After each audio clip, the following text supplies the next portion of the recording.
So there are a lot of things that I am quite thankful for. I think Thanksgiving is a weird holiday. So I'm gonna say what I'm thankful for. There are some things that are close to my heart that I won't talk about. There are things that aren't very close to my heart that I will talk about. But I think we have to look at these albums, and I think from my standpoint, and when I talk about these albums, I'm gonna be talking about these albums from a personal perspective, right? So albums that are very close to my heart. Are a lot of Lil Wayne mixtapes. Firstly, when I say Lil Wayne, I mean the No Ceiling mixtape, Dedication 2, right? Dedication 2, Sorry for the Wait, No Ceiling. The Dedication 4, 5, and 6 weren't necessarily, they were big for me, but they weren't big at the time, and I wasn't um, dealing with stuff before they were released, right? So when you ask me what is an album, what are albums that I consider to be like very important to me?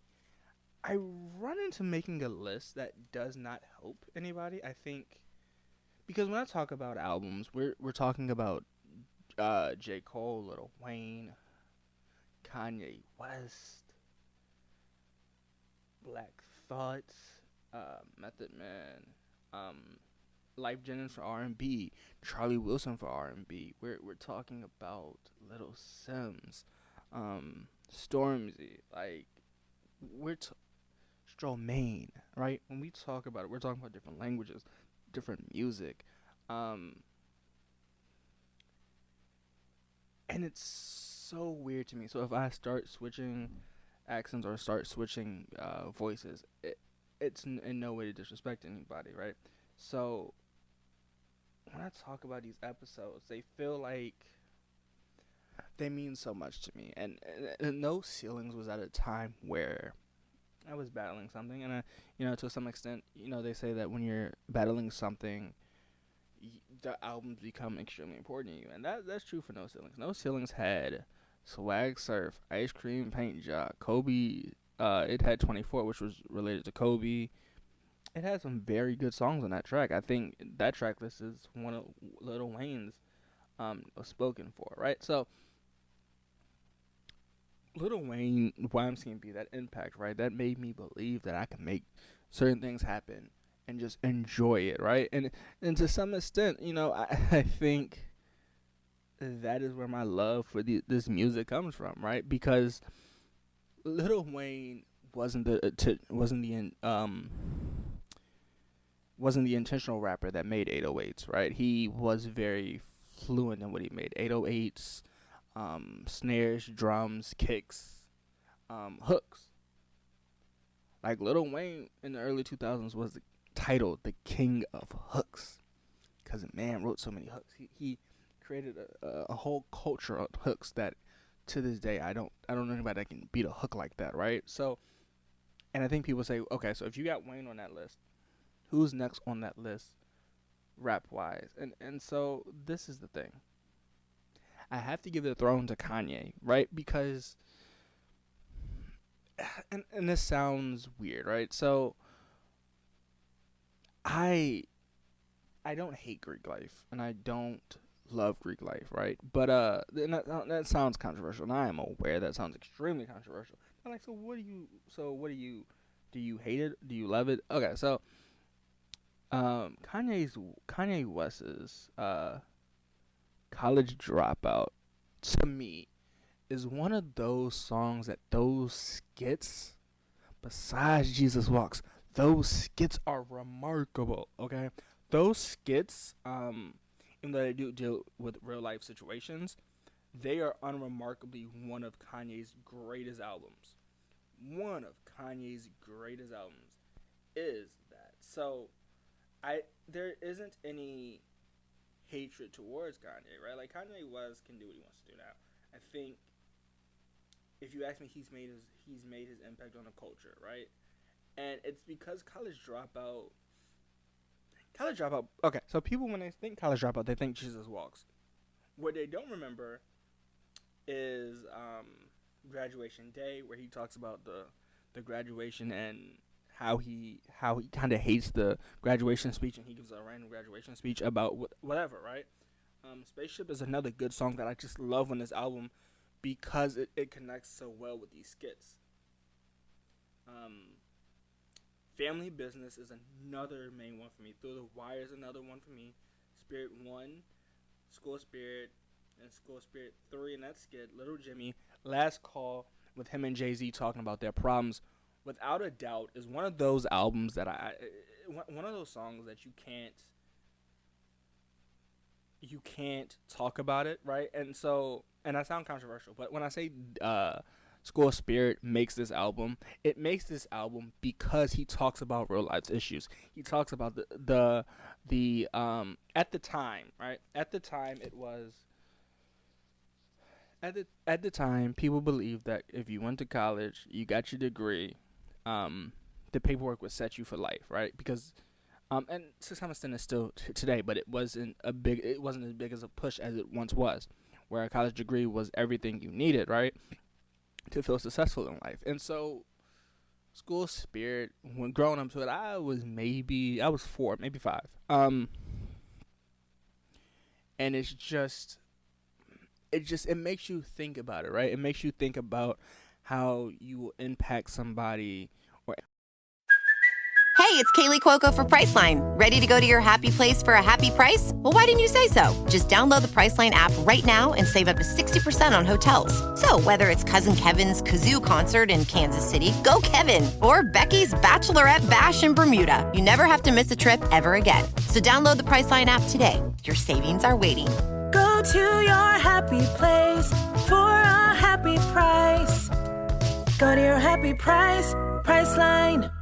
okay, and we know that not everyone can predict an impact that they're gonna have on an album or a person, right? And so when we talk about impacts, that's something we have to understand and talk about. So if you ask me, what is the impact that you assume that an artist has on a person? Well, I'm here to tell you that I think that impacts are important, right? And I think, I don't know, like Kanye West's College Dropout has so much deeper meaning to some of the stuff that he's saying that aren't necessarily going to be picked up, that aren't going to be talked about. And to some extent, I get it. He's not the most liked to talk about person right now, but college dropout just means so much to me, right? Not that I am planning to drop out, but it's something sweet. The next album that I'm grateful for is Late Night Registration. And Late Night Registration to some probably seems like a weird pick, and I am aware it does sound like a weird pick, and I'm not gonna argue and say that is not a weird pick, because it is a weird pick. I think this is my own kind of concept, right? I think College Dropout is weird for multiple reasons, and I'm not gonna argue that it's not. I think College Dropout is a weird album. I'm not gonna argue that it's not. Okay. But it is. So Late Night Registration. Late Night Registration. I was going through something in my life in 2005. That was closely related to being in a hospital. Now, will I give any details out about that? No, not at all. But I will say that it's weird because Roses on that album is a song that many people don't understand and don't fall in love with that song because they're like, Kanye seems a little cocky and believes that he's the best. But and the word that catches my attention is that he says, if my grandmother wasn't working for the church, is this all the treatment that my grandmother gets for working for the church? Right? Because it talks about the unfair inequality of hospitals and people, right? And to some extent, we get it. Like, if it was a multimillionaire or if it was somebody else that could go somewhere and get better treatment, but since she was working in the church, they didn't want to give her good treatment. And that is just, it's so powerful because you see a dynamic that you don't really see in these other albums. And that's why I think Late Night Registration is one of my favorite albums by Kanye. Without a doubt, the picture, the story, the song Roses sets everything up. But the Hey Mama, the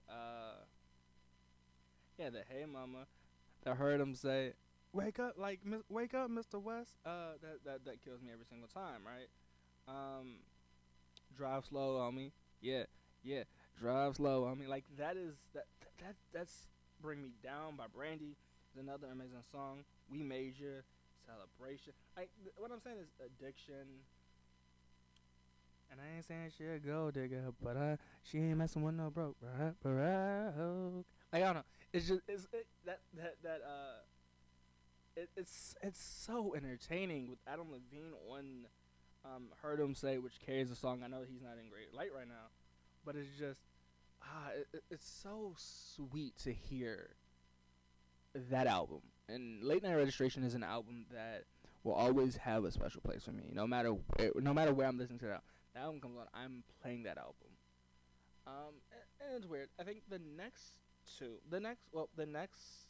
album that I'm so thankful for that came out, right, is J. Cole's 2014 Forest Hill Drive.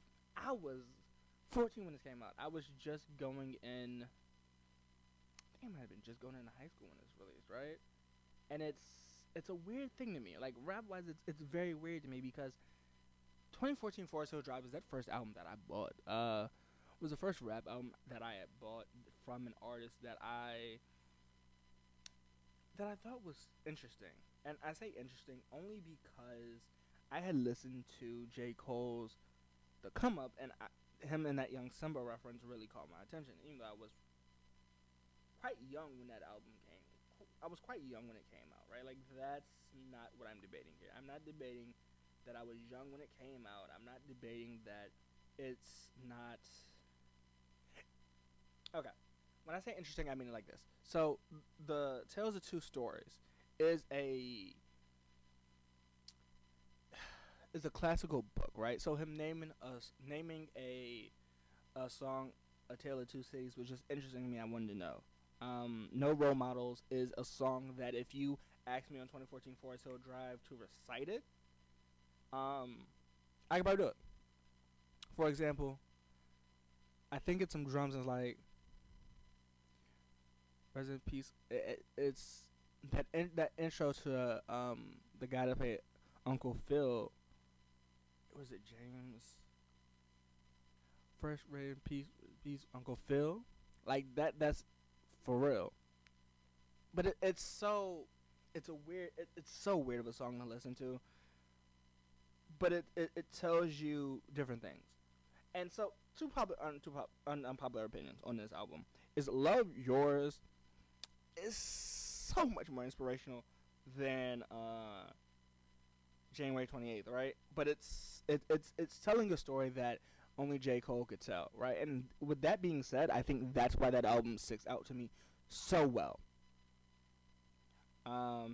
Hello, but he's just talking about how you should always love yours because people aren't always going to pick you in life. So Love Yours is just powerful at that time because I was dealing with a lot of things. Note to Self, right? Okay.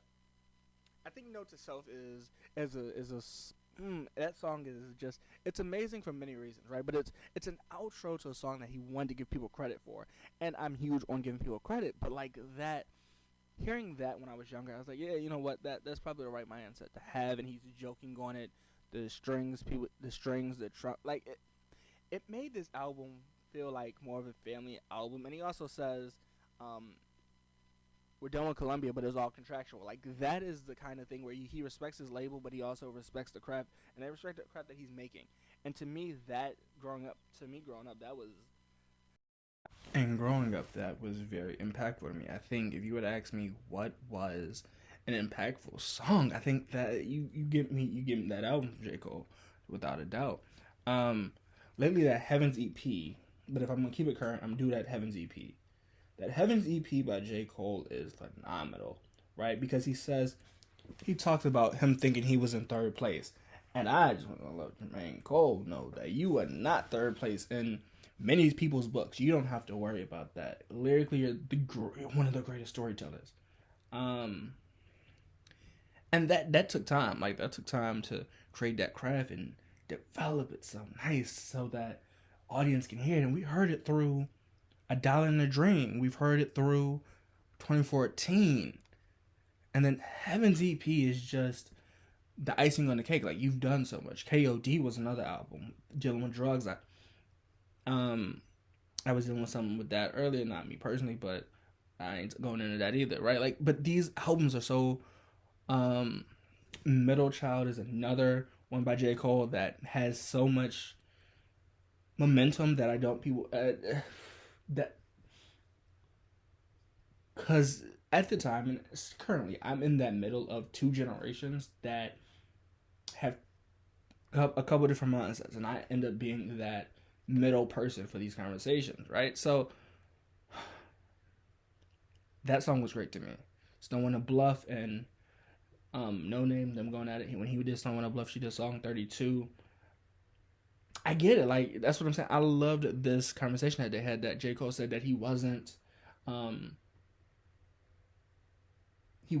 prophet, but that's the thing. Like, I needed that at the time, right? So I'll always be grateful for J. Cole's albums for a lot of different reasons. That's just my personal opinion, right? And No Name, song 32, I needed that to check myself. So I'm happy that she released that. Black Thoughts, Rest in Peace, Rest in Paradise. Relating to gun violence and the situation, Tamir Rice, I think Trayvon Martin was part of it, but he was just saying that, you know, it's a sad thing to look at in a world where we're dealing with situations of not necessarily police brutality, but police brutality was one of the issues, and just violence overall, right? And looking back at it now, at a year where there have been different kind of incidences that happened in 2022, 2021, and 2020, like it's good to reflect on it, but he might have been so much.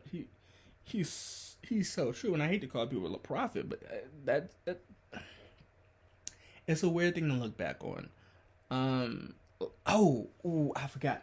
Lyfe Jennings. Before I leave continents, before I leave continents,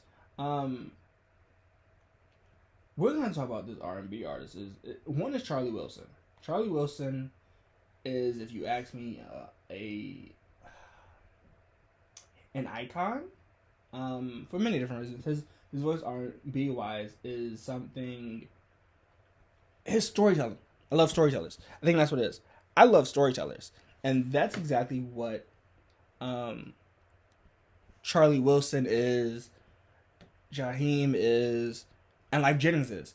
For example, Charlie Wilson's song "In It to Win It," where he talks about the struggles he dealt with, especially growing up in those enslaved people eras. And I know people say, well, you should use slavery and slaves, and I get that, but I'm very much critical on myself on what I say. But he talks about how he was dealing with situations where he could have been homeless in 2017. Just Charlie Wilson is an icon, a sensation to music that I am so thankful for, because at those times, I was dealing with stuff where I didn't feel good about myself, right? And In It to Win It, homelessness, endlessness, just, it's so inspirational. Charlie Wilson's forever. Pardon Me, Someone Loves You. Just to work with self-doubt is one of these best songs that I've heard from Charlie Wilson, right?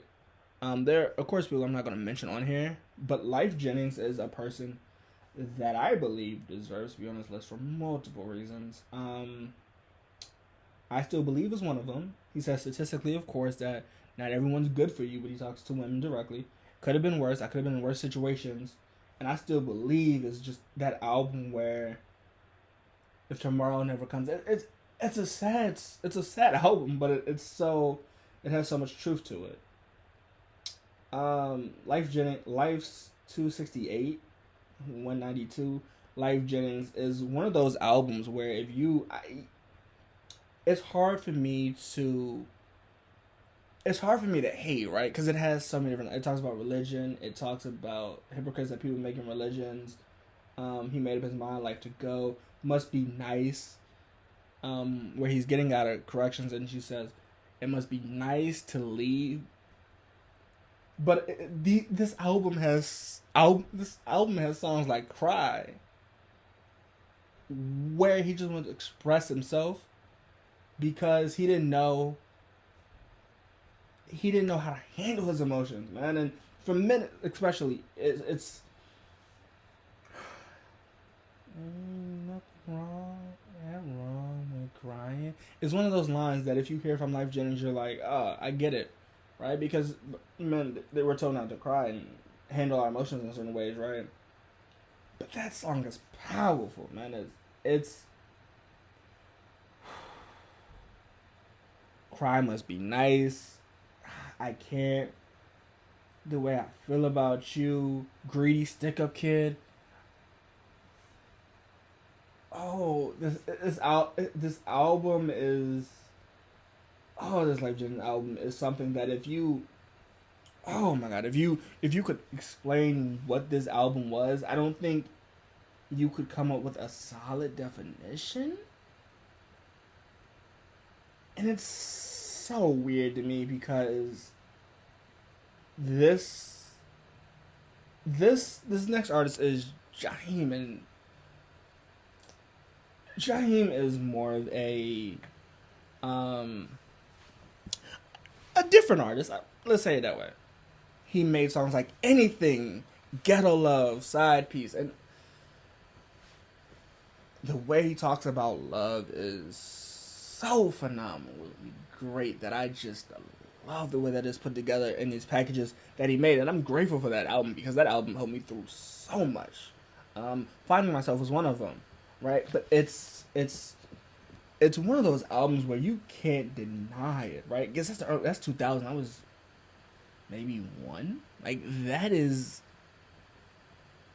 It's very hard to like hate it because it's so true. It rings true today. Now people can ask me, what is the next artist that you're talking about? And I'm debating on if I'm gonna go French and I'm gonna Stromae. And if I go to Stromae, bonjour, ça va. At this time, I was ça va bien, right? But I'm ça va très bien now, kind of. But at the time I was bien, man. I was really bien. Formidable was one. Formidable helped me create my French and become better at it. Papa Utse, which we could talk about that in a totally different situation, in a totally different light.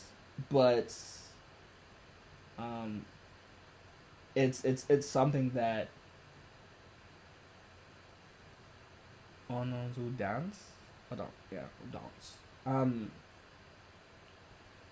It's so weird to me, right? Like I don't know, like he makes you connect your emotional side, just like these R&B artists, like Life Jennings, Jaheim, Charlie Wilson. They make you pull on your emotional strings, and you can relate to them. And I just love that wise, and I think that's why they caught my attention. Now I'm doing this before this album comes out, but I've heard Fire Baby and Hide and Seek, and I think Stromae's album, This Is What I Mean, will be a great album. Now I have my doubts. I'm very skeptical, but it's an album I think I can get behind and tell you that it's about love, and to some extent I do love that. Little Sims, Little Sims' Therapy is a song that's, oh man, it tells people to go get therapy, and it's so good. It's a great song to listen to. Like, if you ask me, it's a great song to listen to. Because it just talks about therapy and how to deal with emotions. Her album that I enjoyed was Something I Might Be an Introvert. And kind of this whole album. So Little Q Part 1 and Little Q Part 2. Protect My Energy is which I had when the song came out, I had to protect my energy like crazy. I got through that part and I made it through it. And that song was always going to repeat. Fear No Man. I have reasons why I like that song. It's not necessarily because this typical, hey, we're not gonna fear anybody that comes towards us. No, introvert, because I'm extremely. Besides if you hear some spots, I'm extremely introverted. So, introvert is just a song that I love. Because it talks about real fears that introverts go through, and to some extent, I love that the way that was set up and the way that was released. And it's weird. I think, God, people be like, well, I don't know how this man is. It's just it's. I'm thankful for so many albums. Neo's kind of included in your own words. Stay, Mira, Sexy Love, Time. Like, Neo makes hits too, but I just we could be all day if I talk about albums I'm really thankful for it, but I think overall that's what I'm thankful for many reasons. But just because I was going through times when they were released and I loved them at the time, and I still do. I listen to No Ceilings all the time. No Name, I listen to her music all the time. J. Cole, I had his songs on repeat. Nothing But a Dollar in a Dream tour was great. I didn't get to go because I was so young, but it is still great. Like Jennings, he plays on repeat no matter what. Greed, Cry. Kanye West's Late Registration is probably my favorite album, but College Dropout is a close second of Kanye's. I don't know, overall, whenever I release this, it'll be great, but listening to albums that I truly enjoy it's hard for me to do because I'm so critical, but overall, I think, man, music is something that I value. I value many other things. I value family as well, but music, I've always had this connection with music that it's so unbreakable. It's just pure love. So, with that being said, music is completely subjective. You can find your own way of music, but it's just my thoughts on music and what I'm thankful for, especially this podcast, but my love for music started everything. So, I'm thankful for music that the music that I kind of found to express myself.